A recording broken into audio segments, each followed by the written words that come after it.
തമിഴ്നാട് ഈറോഡ് ഈസ്റ്റിലെ ഉപതെരഞ്ഞെടുപ്പിൽ DMK മത്സരിക്കും. VC ചന്ദ്രകുമാറാണ് DMKയുടെ സ്ഥാനാർത്ഥി. കോൺഗ്രസിന്റെ സീറ്റ് DMKക്ക് വിട്ടു നൽകുകയായിരുന്നു.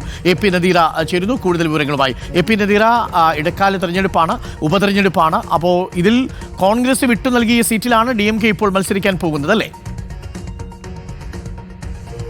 തുടർന്നാണ് ഇവിടെ ബൈ ഇലക്ഷൻ വന്നിരിക്കുന്നത്. ഫെബ്രുവരി 5-നാണ് തെരഞ്ഞെടുപ്പ്.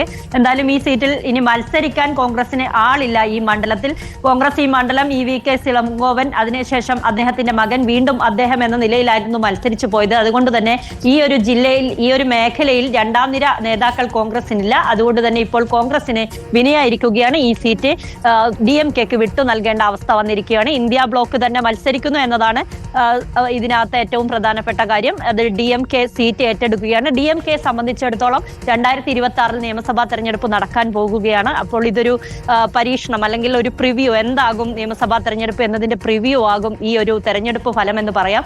കാരണം കൊങ്കുനാട് റീജിയനിൽ DMKക്കാൾ ആധിപത്യം AIDMKക്കാണ് നിയമസഭാ മണ്ഡലങ്ങളിൽ ഉള്ളത്. അതുകൊണ്ട് തന്നെ നല്ല രീതിയിലുള്ള മത്സരം ഈ മണ്ഡലത്തിൽ ഉണ്ടാകും. കടുത്ത പോരാട്ടം തന്നെ ഉണ്ടാകും. കോൺഗ്രസ് സപ്പോർട്ട് ചെയ്യുന്നത് കൊണ്ട് തന്നെ DMKക്ക് ജയിച്ചു കയറാനാവും. എന്തായാലും ഒരു പ്രിവ്യൂ തന്നെയായിരിക്കും. TVK ഇളങ്കോവൻ കഴിഞ്ഞ ഡിസംബർ 14-നായിരുന്നു മരിച്ചത്. അതിനു മുമ്പ് അദ്ദേഹത്തിന്റെ ഈ മണ്ഡലം അദ്ദേഹത്തിന്റെ മകന്റേതായിരുന്നു.